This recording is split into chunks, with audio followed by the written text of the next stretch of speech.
Tonight, we're in the building where Liverpool City Council is based, home to our elected members and officers who make the decisions that impact our food culture.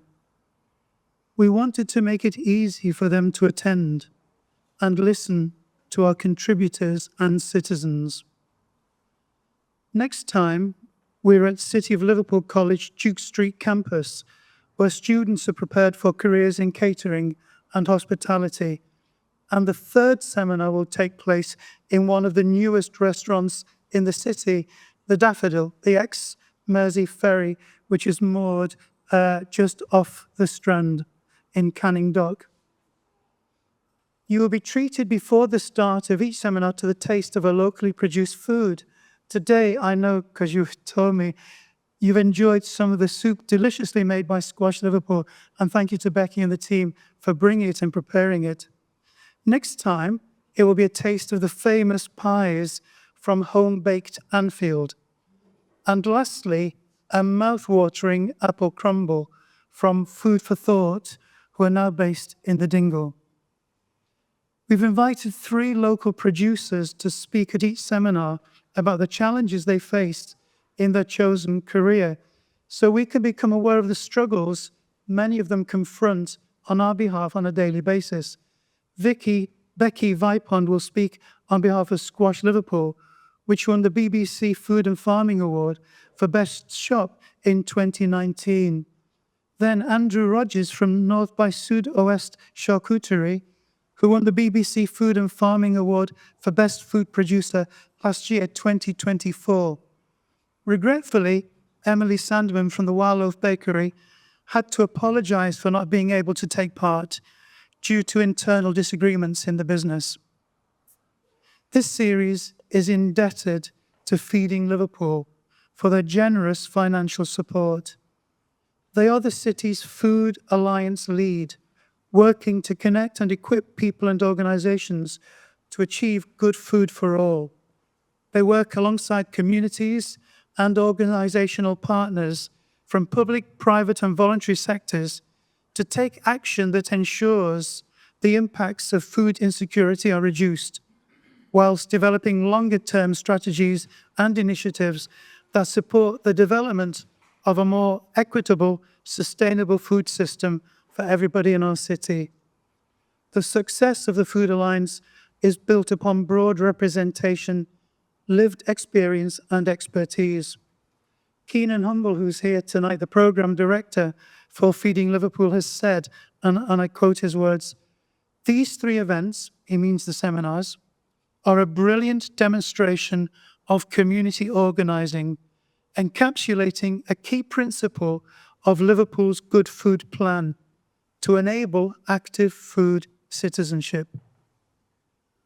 We're absolutely thrilled and honored to have present with us to lead this seminar, probably the nation's most famous and respected food journalist and broadcaster, Sheila Dillon, known to millions for presenting the pioneering and unmissable BBC Radio 4's The Food Programme, and also for inspiring and presenting the nationally renowned BBC Food and Farming Awards.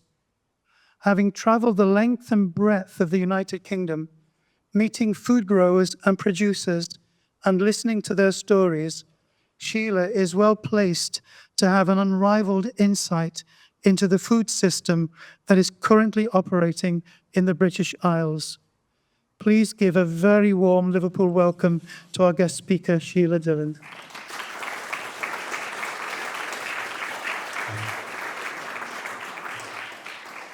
Well, that was a very kind introduction. Good Lord.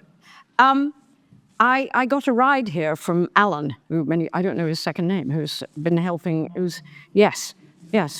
And Alan said I should try and make people laugh. You know, the world is in a terrible state, and I don't disagree with that.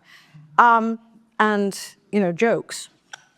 And I have to warn you that what I'm going to say this evening begins with, it's a bit bleak, actually, but I work up to optimism. So, you know, don't leave before we get to the optimistic bit.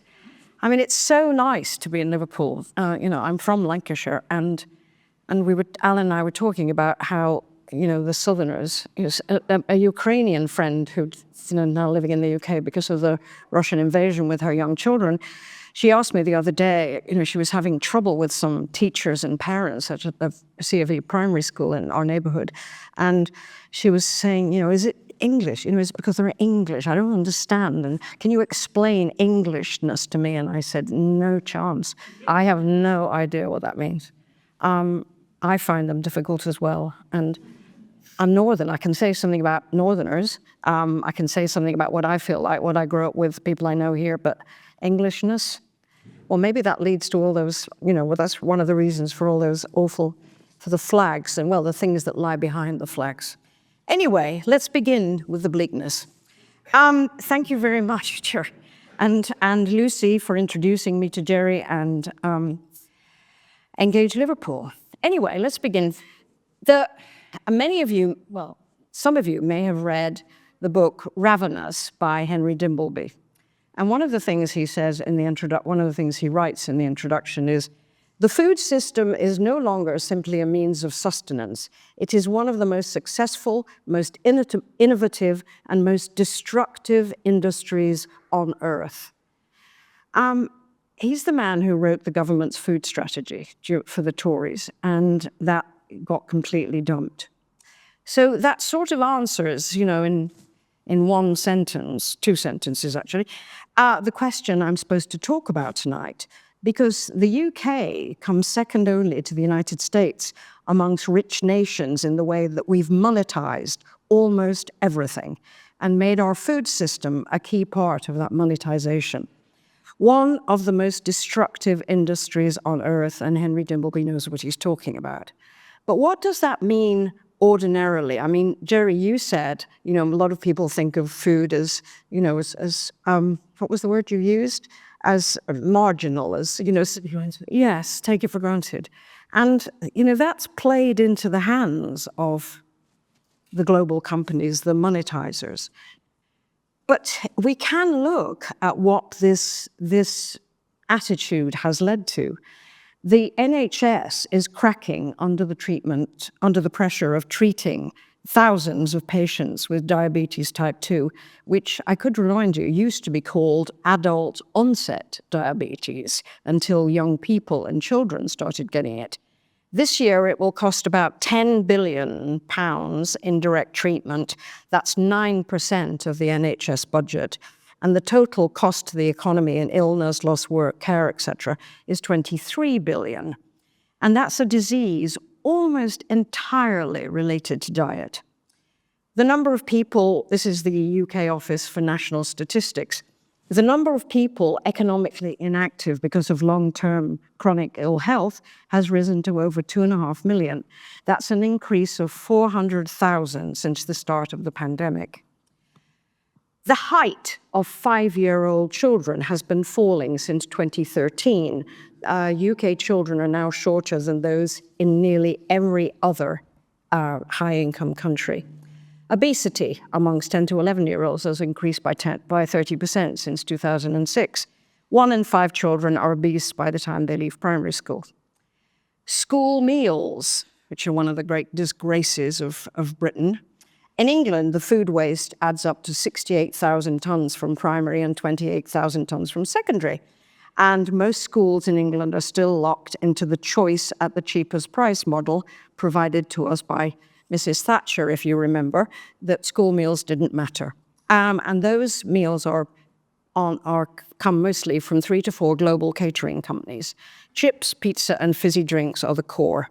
Waste levels are some of the highest in the world. And then we have, as all of you will have gathered from the newspapers and news reports, the pollution discharged into the River Wye by industrial-scale chicken farms along the banks is turning the longest river in England into a long dead zone. The chicken factories that supply most of the supermarkets in the UK and are co-owned by the largest privately owned and one of the most profitable companies in the world, Cargill, are a goodly part of the reason for that dead zone.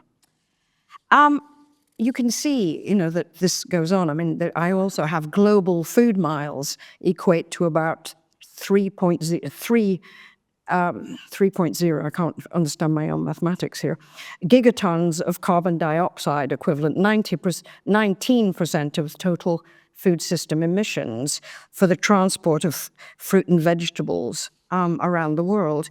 And that's in a country that where we used to grow far higher percentage of our fruit and vegetables. Kent, Garden of England, that's what I learned in primary school. And but it's been crushed. And horticultural land now makes up 2% of UK farmland. And the UK's confectionery market alone generates twice the income of homegrown fruit and veg. So that's what you get. That's the food reality in the UK. And it was all made very real last week when I binged on a TV reality series. And as I've just said, I'm from the north. I'm actually from a village near Preston. But my upbringing was very rural, but my extended English family came mostly from Preston, and as does the cricketer Freddie Flintoff.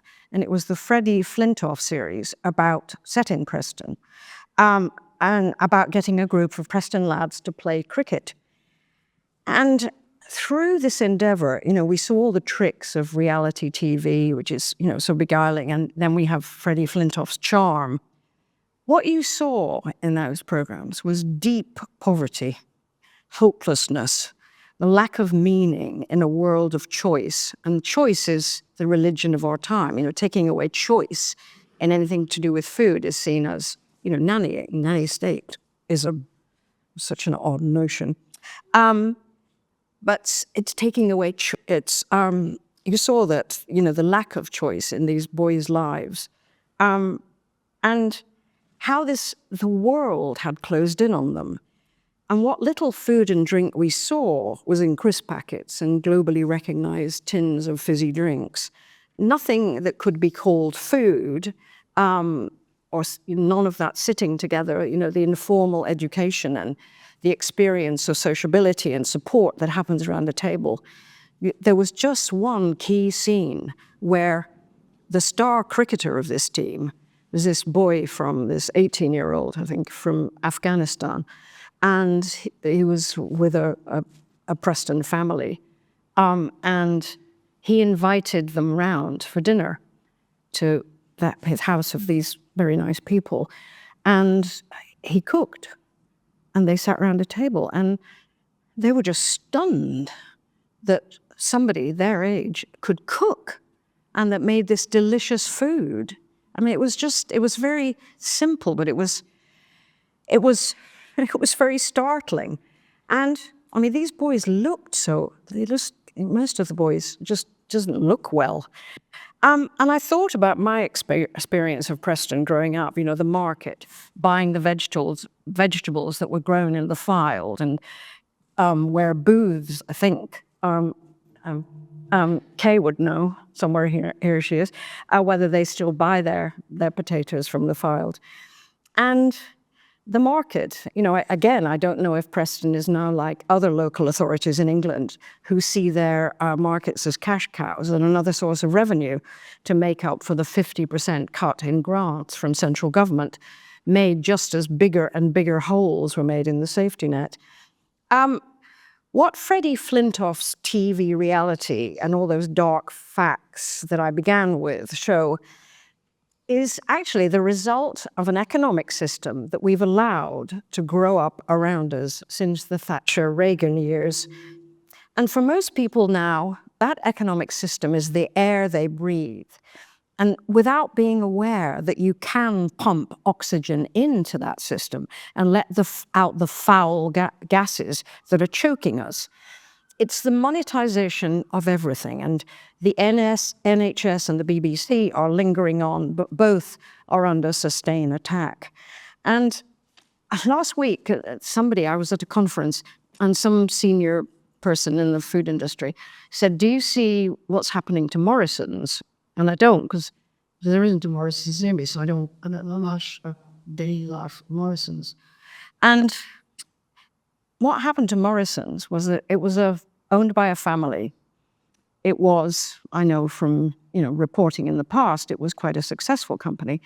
And I can't even remember that. I think it must have been some family problems. Anyway, it was sold, but it was sold to private equity. And private equity borrowed all the money they needed to buy Morrison's, and then they offloaded the interest for that debt onto the supermarket chain. So Morrison's paid £1 billion in interest last financial year, just on the debt. And you think, I mean, it's probably going to, I don't know enough about it. I'm married to a financial journalist, but it's probably going the same way as Safeway. Whether that's good or bad, I don't know. But as a food investor told me last week at the Aldeburgh Food Festival, the people in private equity who are doing these deals, they're uninterested in whatever it is they're investing in. What they're interested in is making money. So all they're interested in is the ability to make money. But all around us, through billboards and TV ads and of every sort, social media, red top papers, serious newspapers, corporate websites, we're bathed in the language of health and sustainability.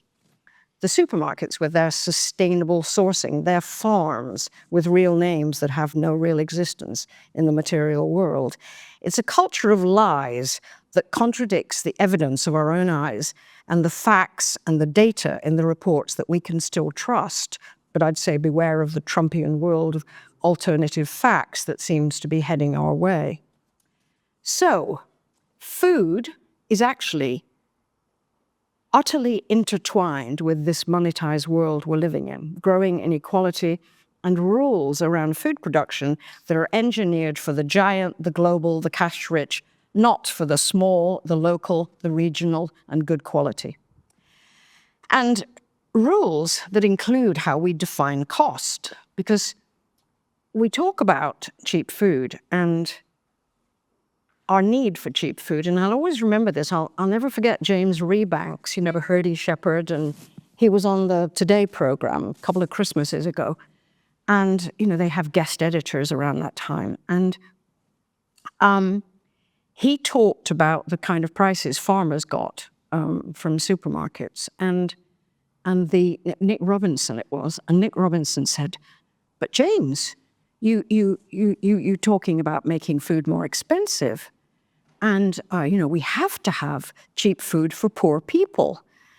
And Reesbank said, "You don't alter poverty. You don't end poverty. You don't make any difference to poverty by messing around with the price of food. You do that by redistributing money, by, a tax system. That is food, cheap food has nothing to do with it." And, of course, Nick Robinson got all flustered and changed the subject. It's not something that gets much talked about because we think of the price of food as what we pay at the till, but that's not the price of food. The price of food is paid by the environment. Tesco says every little bit helps, and all the other supermarkets are, into that kind of game. And the real price we pay as human beings the real price is what we pay as human beings and as taxpayers. The cost to the NHS that I mentioned in diabetes type 2, as well as cancer, heart disease, strokes, and the cost in damage to the environment, the River Wye and all those chicken farms. The cost to us in the climate, what's changing, the global climate change, a lot of that is linked to the way we produce food for maximum profit. We also pay for that food in state benefits that many supermarket staff get because their wages are not adequate for basic living costs. So, every little helps, says Tesco, but what percentage of your staff are on state benefits? And that means that when we shop at Tesco, we are propping up the share price, Tesco's share price. Anyway, these are all the bleaknesses that we're faced with. And if I had an answer to all those problematic issues, I'd be in line for a Nobel Prize, a bit like Donald Trump. But to work our way towards an answer to what's gone wrong with the food system, we have to understand that monetized world and start to unpick it, which is where I move to the more cheerful part of what I have to say. Because in all these years of reporting for the food program and writing about the food system, I have come to see and understand there are hundreds, maybe more, of food businesses and public services that are commercially successful. They wash their faces if you're looking at the real costs. They create jobs, they support local economies and cultures, they produce and sell high-quality food in a way that doesn't make people sick, doesn't pollute land and water, and doesn't warm the world. And I think there could be many, many more of them if we just understood what's holding back the spread of these models. So, what I've put together is a list of some of those models that we need to study. We need to understand how they function, what holds them back, and how we can make that part of the political conversation. And one example is here in Liverpool, headed by Andy Rogers from North by Southwest. You know who he is, charcuterie maker, winner of, as Jerry said, best producer in the BBC Food and Farming Awards last year. And his business has links to another BBC award winner, about 2014, I think, Edge & Son Butchers, also in Liverpool. They were both chosen not only because they do what they do brilliantly, but because they work within a local and regional system of farms who are trying not to be part of the opaque commodity market, the global market, and that on a bigger scale, gave us the horse meat scandal, horse meat burgers and lasagna and etc., but that provide good meat from animals that are reared and killed humanely. And so it's part of a web. And I was very struck by what someone said to me last week when I was recording in Aldborough, Suffolk, different, the southeast. And I was making a program about the Suffolk food web, and it's linked to the food festival in Aldborough, which was last weekend. And the person who said it was a almost 90-year-old aristocrat farmer, radical aristocrat. That's one of the good things, that sometimes aristocrats don't care what anybody thinks about them, so they do radical things. And 20 plus years ago, she'd started a campaign against Tesco building an out-of-town supermarket. And at the time, the PR, of course, from Tesco, just like from any other supermarket who wants to do that, was, the marvels, the financial benefit, the social change, it's going to be terrific, great jobs. And she was, and local councillors at first accepted it, the local people accepted it, how great it would be. And she was skeptical. So she set off with her little notepad, and she went to interview every food retailer, every little shop and producer in East Suffolk, and Suffolk's a big county. And she asked them where they bought their food from, number of employees, wages, turnover, who did they employ for repairs and building jobs, etc. And what she showed was that this fragmented food web was powerful in economic terms and in keeping a local culture alive and in providing good jobs. And what money that people spent in those shops stayed in the region. What she then showed by looking at, the finances, the way the supermarkets operated, is of course that the money you spend in a supermarket whooshes right out. It does not. There's been lots since she did that study, which was a rare, unusual. Nobody, as far as I know, nobody had done what she did. But, lots of universities have now followed what she did. Lots of economists have looked at this. And the money that you spend in one of your big supermarkets does not hang around. It moves, Luxembourg, wherever tax efficient, where tax efficiency is the order of the day. And what she said to me last weekend when I was interviewing her was, she said, when you look at just one of these food businesses, it looks insignificant. And you could say the same about squash and Andy's place. You could ask, what difference does it make? But when you look at the whole web of businesses, you're looking at something powerful. So how do we get politicians and policymakers to understand this reality?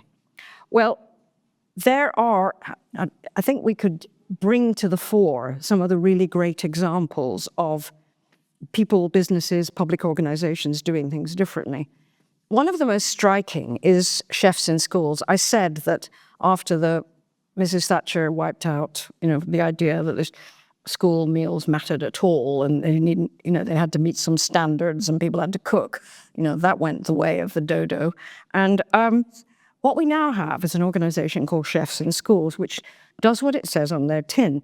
They help local authorities and schools employ professional chefs to head and train school meal teams. And they're a charity in the business of getting children eating delicious food. And that's the key. It's not healthy. I mean, it is healthy, but it has to taste great.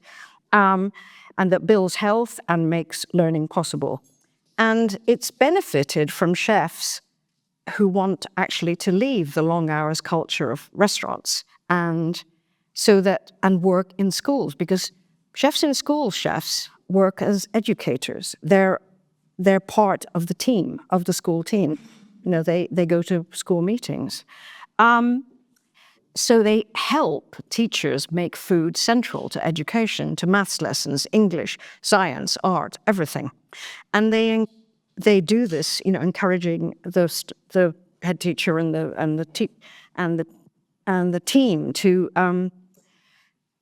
be part of the school staff and to support local economies by buying as much as possible, many of the ingredients as possible locally.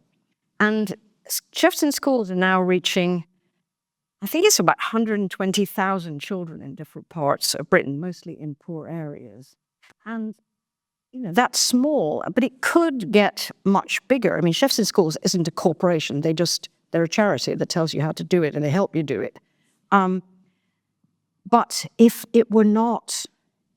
the government, if the Department of Education, the Department of Health could get their act together and see what a difference this makes to school. Because you can go into Chefs in schools and see how they've been transformed from poorly performing schools academically and moving them to be central players in their local areas. Very different, is Hodmedods, which is a company founded by 3 young men that's quite hard to pigeonhole, really. They started out in 2012 as bean enthusiasts, wondering why in the UK people ate so few beans beyond the ones that are imported by Heinz and tinned by Heinz in blue tins. And farmers were growing beans in the UK, but they were exporting them to Egypt, and they were growing them as animal feed. So they set up a trial. They sent postcards around. They got somebody to grow some fava beans. They did their own kind of little market tests, and with a questionnaire. And 13 years now later, they are a company with still not a vast turnover, 2.5 million, or it might be a bit more this year. Wholesaling and retailing online a great range of dried pulses grown in the UK by 35 farmers right now, who between them are responsible for about 20,000 hectares of English farmland. And they are now a place that if you're a farmer and you want to farm better, you can grow things for them. It's made a difference to the farming community. And they've joined with millers and bakers to develop and sell a wide variety of flours that are grown and milled for taste and nutrition, rather than 2 qualities that are mostly ignored by the companies who dominate the market. Not far from here, she says, not being very good at geography, but I did go to Sheffield on the train yesterday on my way to the Peak District. So I think of it as not being far from here, but actually there's probably probably ridiculous. A dairy farm on the edge of Sheffield. How far is Sheffield from here? 50 miles? An hour and a half. An hour and a half. All right. It's not very far. It is far from here. Sorry. Okay. It's a dairy farm called My Cow Molly on the edge of Sheffield. And it's an amazing commercial success in a sector of the food business that's been decimated by low milk prices to farmers. It's the same in the US, and it's not much better in Western Europe. And they won the BBC Food and Farming Awards Future Food Prize in 2016, and really have, like all the people we've talked about who won those prizes, they've more than justified their gold medal, as it were. They just knew that they could go the way of, hundreds, thousands probably now, of dairy farms, because selling milk into the commodity market, getting below or just the cost of producing the milk. So they bought themselves a pasteurizer. I think it was partly with an EU grant, because we were still in the EU then. And they started going round to businesses, cafes and so on, touting the freshness of their milk, because it turns out that to make really good coffee, fresh milk really helps. So it was Sheffield University who signed up. And since then, they've gone gangbusters, and they've become research partners with the university's Made Together program, set up to make the region healthier, greener, and more vibrant and innovative for all, as it says on the university's website. They've transformed the farm into an ice cream destination where you can shop for milk and butter and yogurt. They've been a pioneer working with other businesses of how to cut plastic use, and now they're working again with the university to turn the slurry from their cowsheds into energy to power all the farm enterprises. And unlike most dairy farms in the UK, they make money on their milk. The next example is a bit weird, and when I said it to my husband that I was using this as an example, he thought I was a bit odd. It's about motorway service stations. There are 95 service stations in the UK. 92 of them are controlled by three of the largest financial companies in the world who manage trillions of dollars of global assets. All their service stations are filled with the big brands: Costa, Burger King, KFC, Subway, Starbucks, Krispy Kreme, etc. Almost nothing used in the restaurants, because these are big brands, or sold in the shops, is bought locally. The majority of the staff are on minimum wage, and whatever money we spend there, definitely, I researched this quite heavily, the money definitely whooshes out to tax efficient destinations. The exception to this model of motorway service stations is Westmoreland, and this set up on the M6. Mysteriously, nobody wanted to take this site on the M6 in Cumbria in the 70s, and they sold them. They sold the government their land on the grounds that they wanted to run the service station, and it is this astonishing model. And there's another one on the M5 and another one on the M74. And, they're unlike the other ones, the ones where the money whooshes off. There are no big brands at Westmoreland. What they have instead are farm shops stocking what's grown and produced locally. And there's a lot of that in their restaurants and cafes. All three stations pay the living wage and have in place training programs for all staff to advance within the company. The recent turnover figures were 148 million, which would be peanuts to BlackRock, one of the finance companies running those others. But it's not peanuts in terms of the people they employ, the effect they have on local farmers and food producers. They're real engines of economic generation. I could go on, I have a long list of these with great detail, explaining these remarkable models that are the basis, I think, for a better and fairer Britain. There's growing communities in East London. They grow organic fruit and veg. They sell them at great prices through a box scheme, a market, and a wholesalers that acts as an outlet for another one of those food webs of farmers and growers. there's something called Soul of Discretion. It's SOLE. That sells nationally, that delivers to your house, whatever a cooperative of day fishing boats brings into the ports on the southwest coast. They're committed to buying everything that these boats bring in. And so you look at the website and, it's conger eel, or it's, there are odd things, and then there's stuff for fish stock. Tablehurst Farm in Sussex, which is a big mixed biodynamic farm with a shop, and that's capable and does feed a fair portion of the people in the local town. The context, to me, that seems very important to me, that we read in the news earlier this year, that Professor Tim Lang, the man who set up the notion of that you could study food policy and came up with the idea of food miles, that was him. He'd been commissioned to write this report on food security in the UK, and it took him 2 years, and he seems to have interviewed everybody. And what came out in that report in March or April was the fact that we have no food security beyond leave it to Tesco et al. That's it, that's the government's policy. And that may work. But in a world of where, climate disruption, wars, civil unrest, we seem to be in 1930s Germany and the United States right now. And there is no strategy. And what's embedded in that report from Tim Lang is the idea that we should have much stronger regional and local food systems. You cannot do it all from Westminster when things go wrong. And so what we're talking about is companies, small food businesses that could, if we made life easier for them, thrive.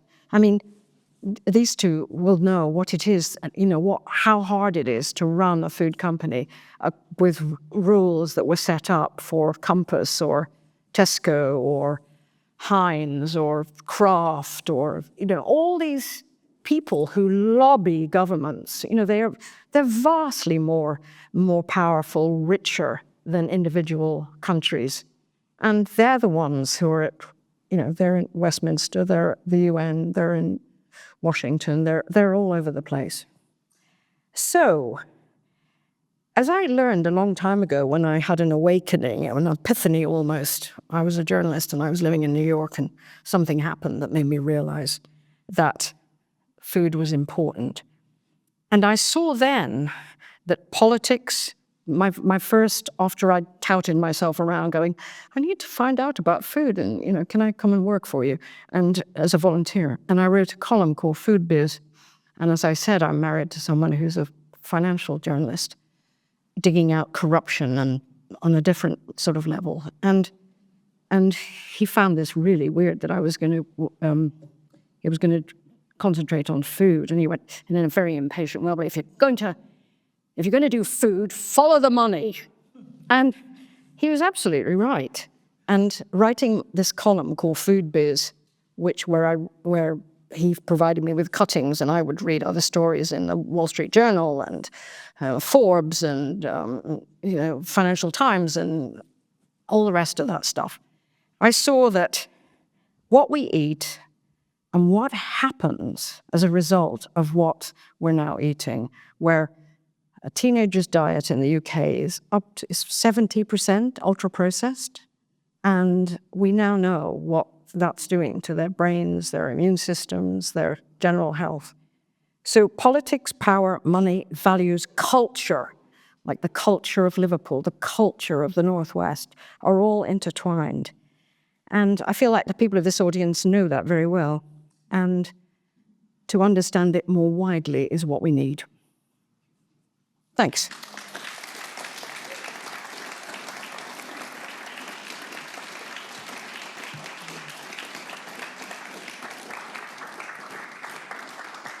I was a lot more nervous to doing that than I thought I would be. I thought, fine. It was wonderful.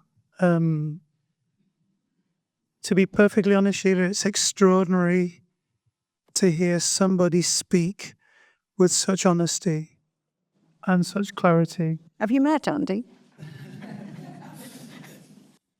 Have you met Lucy? Good grief. That's why Lucy's one of our speakers. So I just want to say thank you for an extraordinarily insightful and helpful and honest portrayal of the reality we're living through.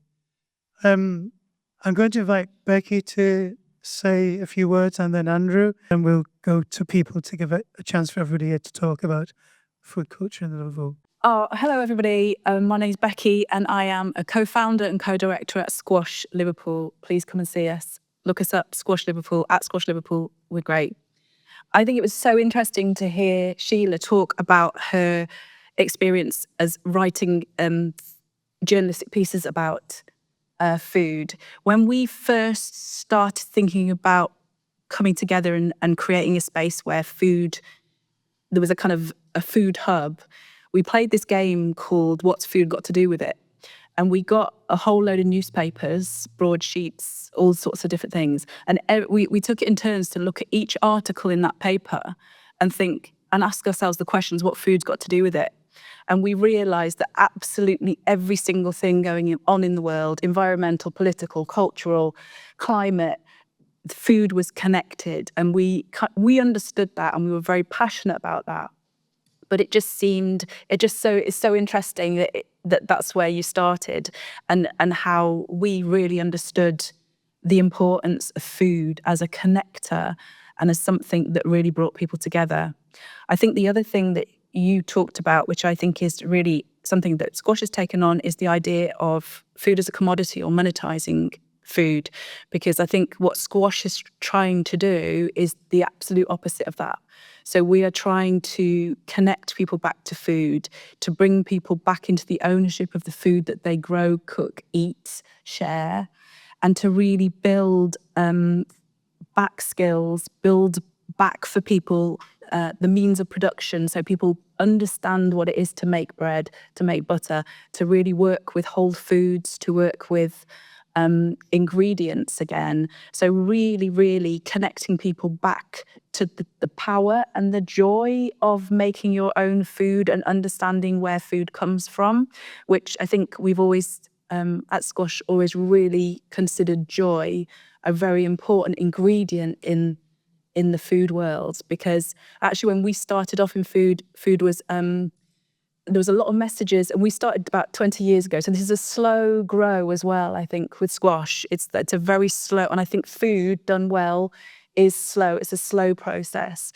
And I think we really understood how important it was to connect people right back to food and to get that balance back in people's lives. So we do a lot of work that we have a shop and we have a cafe. The cafe, the shop is all the ingredients that you would need to make the menu of anything on our menu. Everything is made from scratch in our cafe. Nothing is bought in. Everything is made on that day, which is a huge that's a huge investment in people and the resource of people and resource of ingredients. I think we have a food garden as well. So we have a community food garden where we show people and we share how to grow food. We also save seeds. So again, the means of production, giving people back the means of productions. We have Toxter Seed Library. We biannually do a seed save and a seed share, but that is absolutely bringing people back into the power of your own food and making food more democratic so you can grow it yourself. How many minutes have I had?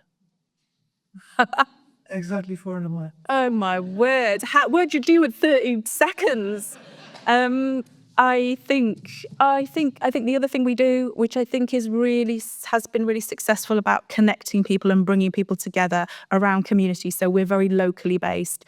We also really we do celebration and festival around land rights and nature. So we mark and share solstices, equinoxes. We get into the eightfold year. We do loads of kind of weird things with fire, water, all the stuff. And I think that people are very ready to connect with that, to connect with nature again. And I think it's particularly interesting being in Liverpool, being in very close to the city centre in quite an urban area, but seeing how much impact and how much people want to connect with nature and the benefit of that.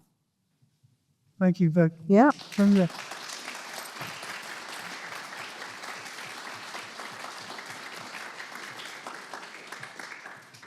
The one and only brutal entrepreneur, Henry. A legend in your own lifetimes. Or as Derek Cooper used to say, a legend in your own lunchtime. Yeah. I'm not sure I agree with any of those statements, but never mind. I've been asked to talk a little bit about what we do. We being me and my wife. Dot. My kids are outside. There's not enough room for it's coming. Probably better off outside. But with my wife, Dot, I run a little charcuterie company, North by Southwest Charcuterie. I started off squatting in Edge & Sons, the butchers that Sheila mentioned, who's a great butcher on the Wirral. I would be there when the shop was shut, and working through the night sometimes in order to start off this company. That was around about 2019. And then after about 3 years of working for 0 pence, I had enough money to open my own place, our own place in Bootle, which is where we are now. So it's a sort of purpose homemade unit in Bootle where we it's specifically designed to be making charcuterie, fancy French word, which basically, well, it strictly means making stuff out of pork. In France, they're not very prescriptive about it. In this country, we're much more of the understanding that it is preserving pork by adding salt. And it's something that came to being through necessity, as most of the best things are.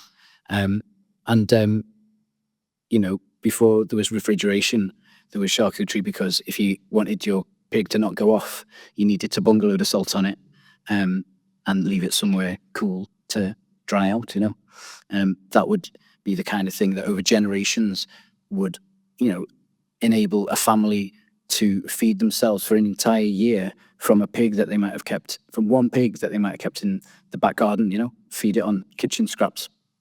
And it's all those things develop. You've got salamis, air-dried hams, pates, terrines, bacon, sausages, all sort of coming from this mentality of not wanting to waste, of wanting to stretch out food, which is something that I consider to be very important. And it's also something that hasn't really changed. Now, the stuff that I make it's not really any different to these things that were sort of pioneered generations upon generations ago.